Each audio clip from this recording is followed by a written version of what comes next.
Hello everyone and welcome to my channel Naveen agriculture वाला। My dear students, मैं उम्मीद करता हूँ आप सब अच्छे होंगे और आप सब अपनी पढ़ाई अच्छे से कर रहे होंगे। ठीक है, तो जैसे कि आप देख रहे हैं यहाँ पे हमारा जो टॉपिक है टिलेज एंड सबसॉइलिंग, हमारा फंडामेंटल्स ऑफ एग्रोनॉमी का ये टॉपिक है जो हम लोग अभी तक पढ़ रहे हैं। इसके पहले हम लोग लास्ट क्लास में जो हमने टॉपिक पढ़ा था क्लासिफिकेशन ऑफ टिलेज के बारे में हम लोग पढ़े थे माय डियर स्टूडेंट्स। ठीक है, उससे पहले हम लोग टिलेज के बारे में पढ़े थे। ठीक है, तो आज उसी का आज हम लोग फर्दर पार्ट को आज हम लोग डिस्कस करेंगे। तो मैं उम्मीद करता हूँ कि आप लोग पीछे का लेक्चर्स को अच्छे से कवर किए होंगे, और नहीं किए होंगे तो जाकर एक बार पढ़ लीजिए ताकि आपका क्लियर हो जाएगा डाउट जो भी है। और आपको टॉपिक में किसी भी प्रकार का अगर डाउट होता है तो आप कमेंट बॉक्स में कमेंट करें, आपका डाउट क्लियर हो जाएगा। ठीक है, किसी प्रकार की दिक्कत होती है तो आप कमेंट बॉक्स में अपना फीडबैक दे सकते हैं। ठीक है, आपको आपको लेक्चर कैसा लगा, कैसा क्या चेंजेज होना चाहिए लेक्चर में, अगर प्लीज़ आप अपना सुझाव दीजिए, अच्छा लगेगा मुझे भी। ठीक है, और उससे भी अच्छा है कि आप लेक्चर्स को पढ़ें समझें और अपने दोस्तों को भी बताएं इसके बारे में जो भी एग्रीकल्चर बैकग्राउंड से हैं। क्लियर है, तो मैं ज़्यादा देर किए हुए अपने टॉपिक पे आता हूँ। तो आप सब जानते हैं लास्ट क्लास में हम लोग प्राइमरी टीलेज के बाद का क्लास मतलब टीलेज का क्लासिफिकेशन पढ़े थे।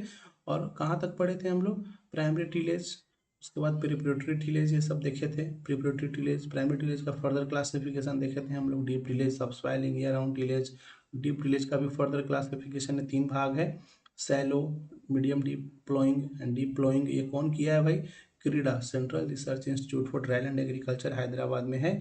ये संस्थान ने डीप टीलेज का भी फर्दर क्लासिफिकेशन किया है। ठीक है, बच्चे के माइंड में बहुत सारे क्वेश्चंस आते जाते रहते हैं कि सर ये टीलेज का जो भी है ये किस फैक्टर पे किया जाता है, या जीरो टीलेज जब हम लोग पढ़ेंगे या मिनिमम टीलेज, इनके क्या फैक्टर होते हैं, what are the factor behind this choosing zero tillage और मिनिमम टीलेज। ठीक है, तो अगर हम बात करें तो सॉइल फैक्टर देखते हैं। सबसे बड़ा तो सॉइल का फैक्टर होता है, वाटर फैक्टर होता है, एरिया में मिट्टी में वाटर होना चाहिए, नमी होना चाहिए, तो उसका टॉपिक है, उसको हम लोग देखेंगे।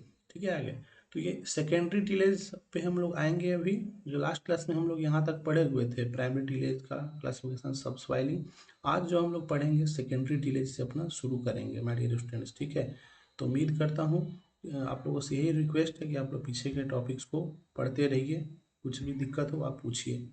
ठीक है डियर स्टूडेंट्स, तो आप जैसे कि देख रहे हैं हम लोग आज पढ़ेंगे secondary tillage. Okay, secondary tillage क्या होता है भाई? लाइटर और finer operations performed on the soil after primary tillage are known as secondary tillage. अगर आप प्राइमरी टीलेज के बारे में समझ गए हैं, प्राइमरी टीलेज क्या होता है भाई? After the harvest of our previous crop, the first tillage operations carried out on our field is known as primary tillage. बहुत आसान है, जब भी हम कोई फील्ड पे कोई क्रॉप लगा रखें तो क्रॉप को हार्वेस्ट करने के बाद जब हम फर्स्ट टाइम टीलेज ऑपरेशन करते हैं उसे हम क्या बोलते हैं भाई? Primary tillage.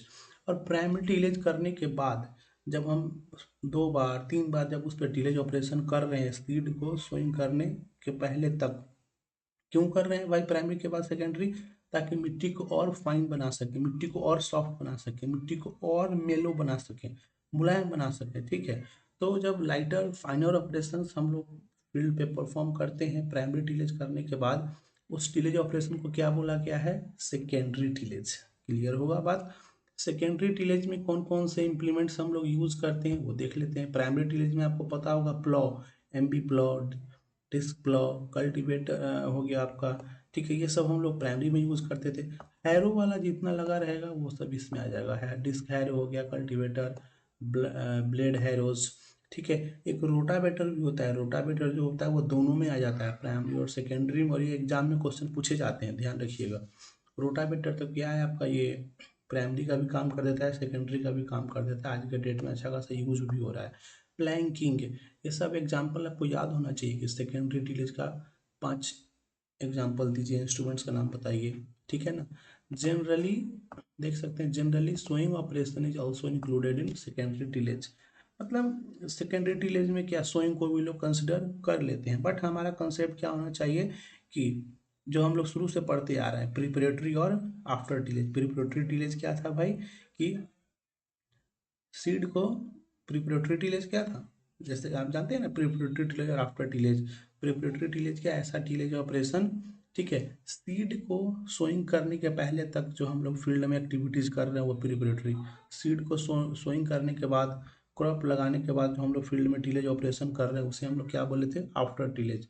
उसी का हम लोग आगे का क्लासिफिकेशन सब देख रहे हैं। तो आप देख सकते हैं, थोड़ा हम लोग हैरोइंग के बारे में देखेंगे। हैरोइंग क्या होता है, क्या लिखा हुआ है, an agricultural implement with a spikelet teeth और upright disc drawn chiefly over plowed land to level it, break up clouds, uproot the weeds। My dear students, जैसे कि आप यहाँ देख रहे हैं, ये हैरोइंग किसका इम्प्लीमेंट है, सेकेंडरी टीलेज का। हैरोइंग क्या होता है, यह एक एग्रीकल्चरल इम्प्लीमेंट होता है, मशीन होता है जो कैसा होता है, spike like teeth. Spike like teeth मतलब देखे होंगे आप लोग अपने आसपास में, मतलब उनमें जो नुकीला पोर्शन होता है, ठीक है, वो नुकीला पोर्शन होता है, ठीक है ना, और शार्प होता है, ठीक है, शार्प होता है। जब आप चलाते हैं तो क्या होता है, मिट्टी को ऊपर करता है, ठीक है, और शार्प होते हैं तो वो उनका डेप्थ भी ठीक ठाक होता है और मिट्टी को अच्छा से वो काटते भी हैं, ठीक है। तो लोग क्या करते हैं, जब हम लोग प्राइमरी टिलेज कर देते हैं तो उसी को हम लोग सेकेंडरी टिलेज में इस इम्प्लीमेंट को यूज़ करते हैं, ठीक है, ताकि और मिट्टी को ब्रेक कर सकें, क्लॉड्स को और अच्छा से ब्रेक ब्रेक कर सकें, वीड को और अच्छा से निकाल सकें। तो जब हम लोग मिट्टी को और फाइन बनाने के लिए कौन सा इम्प्लीमेंट्स को यूज़ करते हैं भाई, सेकेंडरी टिलेज में हैरोइंग हो गया। हैरोइंग कैसा इम्प्लीमेंट होता है, spike like teeth. Spike, spike समझते हैं ना, जूता में आप लोग देखते होंगे, जूता में भी लोग बोलते हैं कि जो फुटबॉलर जो होते हैं वो लोग ज़्यादातर, या स्पोर्ट्स पर्सन जो होते हैं खिलाड़ी, वो लोग स्पाइक वाला शूज ज़्यादा प्रीफर करते हैं, क्योंकि उनको ग्रिप बनाए रखता है, दौड़ने में भी गिरने नहीं देता है, ठीक है। तो लाइक वाइज हैरोइंग भी क्या होता है, स्पाइक लाइक टीथ इक्विपमेंट होते हैं, हमारे मिट्टी को, प्लॉट्स को और अच्छे से ब्रेक करते हैं। प्लॉट लैंड, जो प्लॉट लैंड होता है उसको और लेवल करते हैं, मिट्टी को और फाइन बनाते हैं। उस इम्प्लीमेंट को हम लोग क्या बोलते हैं, हैरोइंग। दूसरा इम्प्लीमेंट क्या है हमारे डियर स्टूडेंट्स, प्लैंकिंग। प्लैंकिंग आप देख सकते हैं, it is a secondary tillage implement for clod crushing, levelling and smoothing of land surface before seeding. Dear students, बात आपको क्लियर होगा। प्लैंकिंग भी क्या है भाई, ये सेकेंडरी टिलेज का इम्प्लीमेंट है। प्लैंकिंग भी हम लोग क्या देख रहे हैं प्लैंकिंग में, कि ये भी सेकेंडरी टिलेज का इक्विपमेंट है। क्लॉड क्रशिंग, मिट्टी को और क्रश करने के लिए, मिट्टी को लेवल करने के लिए, मिट्टी को स्मूथ करने के लिए और सॉफ्ट बनाने के लिए। मेलोइंग, मेलोनेस हम लोग कहते हैं, मिट्टी को और सॉफ्ट और फ्राइबल, बुरबुरा बनाने के लिए सीड को लगाने से पहले जो हम प्रोसेस करते हैं, किससे, प्लैंकर से। उस इक्विपमेंट का नाम क्या होता है, प्लैंकर। उस प्रोसेस को हम क्या कहते हैं, प्लैंकिंग।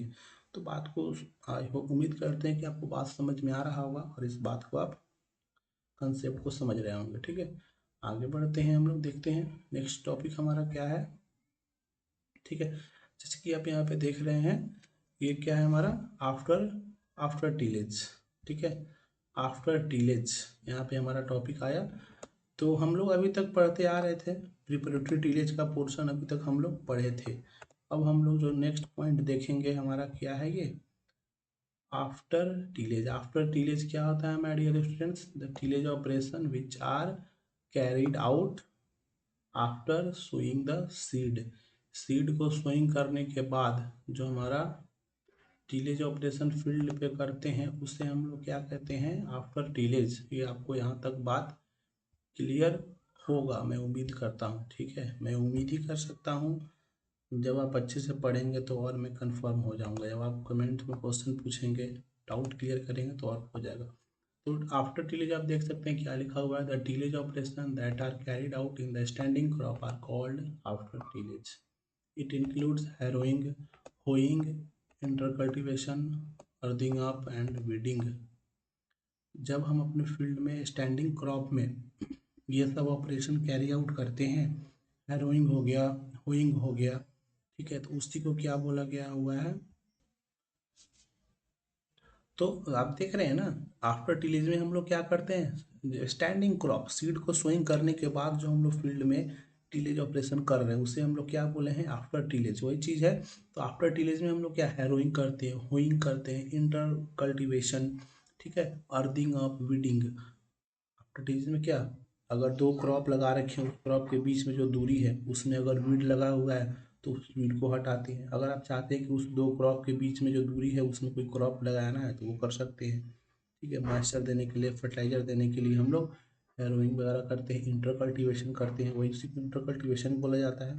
होइंग, अर्थिंग अप क्या होता है, मिट्टी चढ़ाना। वीडिंग क्या होता है, खरपतवार को निकालते हैं। तो हैरोइंग क्या है, पिछले वाले में आपने देखा भी था, N agricultural implement with spike light teeth और अपराइट डिस्क, ये सेम कंसेप्ट है जो पीछे आप लोग पढ़े थे। होइंग क्या होता है भाई, ये भी एक इंस्ट्रूमेंट होता है, ठीक है, जो हम लोग सेकेंडरी टिलेज में यूज़ करते हैं। होइंग, होइंग कहते हैं, ठीक है। वो मतलब एक तरह से आप हाथ से पकड़ने वाला खुरपी बोल सकते हैं आप, ठीक है ना, हाथ से खुरपी, खुरपी बोल सकते हैं, खुरपी जानते होंगे आप लोग। Any of several kinds of long handled hand implement equipped with a light blade and used to till the soil eradicate weeds. मतलब मिट्टी को टील करने के लिए, वीड को निकालने के लिए एक ऐसा इम्प्लीमेंट होता है जो लॉन्ग हैंडल्ड, लंबा होता है। हाथ से उसको हम लोग क्या करते हैं, उठाते हैं, हाथ से उसको हम लोग प्रैक्टिस करते हैं।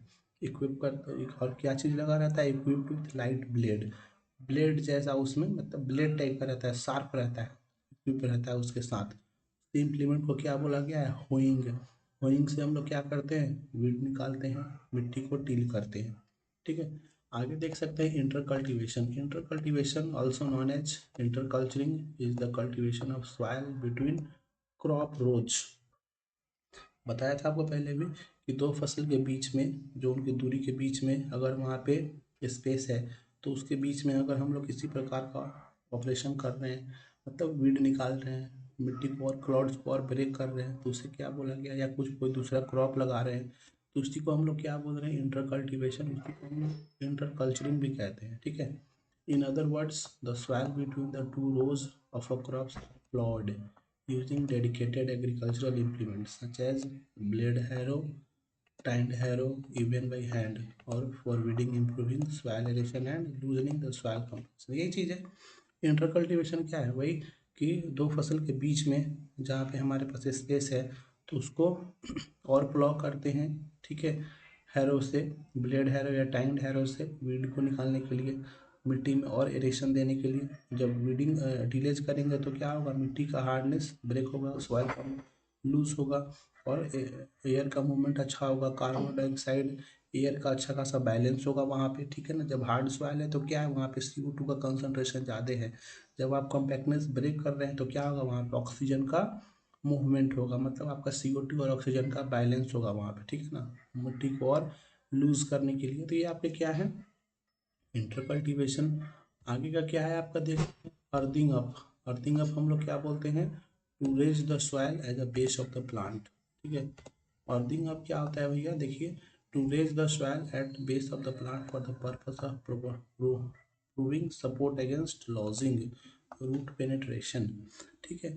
हमारा पौधा जो होता है, हम लोग लगाते हैं ना, तो देखते होंगे कभी कभी क्या होता है, पौधा झुक जाता है, गिर जाता है। तो पौधों को गिरने से बचाने के लिए हम लोग क्या करते हैं, उस पर मिट्टी चढ़ाते हैं।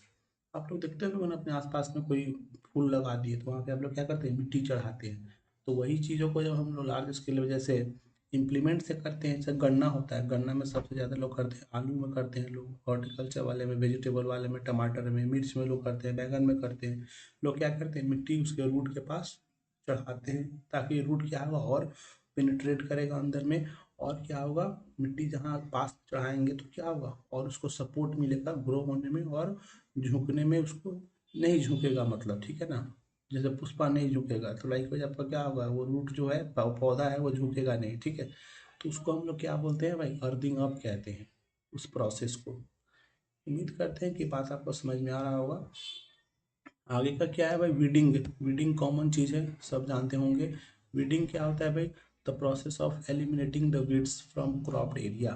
फील्ड, कोई भी क्रॉप्ड एरिया से जब हम लोग वीड को निकालते हैं, तो उस प्रोसेस को क्या बोला गया है, वीडिंग। खरपतवार को निकालने का प्रोसेस को क्या बोलते हैं, वीडिंग। कहाँ से निकालते हैं भाई, क्रॉप्ड एरिया से। Weeding can be done by, weeding can be done by, किससे, हैंड और विथ गार्डनिंग टूल। हाथ से भी वीडिंग निकाल सकते हैं, गार्डनिंग टूल भी आते हैं। तो वीड को निकालने का प्रोसेस को हम लोग क्या बोल रहे हैं, क्रॉप्ड एरिया से, उसी को हम लोग वीडिंग बोल रहे हैं। अर्थिंग अब क्या होता है, इंटर कल्चरिंग ऑपरेशन क्या होता है, या इंटर कल्टिवेशन, ये सब बात आपको समझ में आया होगा। तो उम्मीद करते हैं कि आपको ये लेक्चर अच्छा लगेगा, और कोई भी अगर आपको इसमें डाउट डाउट होता है तो आप पूछिए, कोई आप अपना फीडबैक दीजिए, कैसा लग रहा है, क्या दिक्कत हो रहा है, तो फिर हम लोग उस पर काम करेंगे। My dear students, next class में हम लोग इस टॉपिक को क्लियर करेंगे, फिर हम लोग उसके बाद सीड के बारे में पढ़ेंगे। ओके, तो इरिगेशन के बारे में पढ़ेंगे, नेक्स्ट टॉपिक देखेंगे।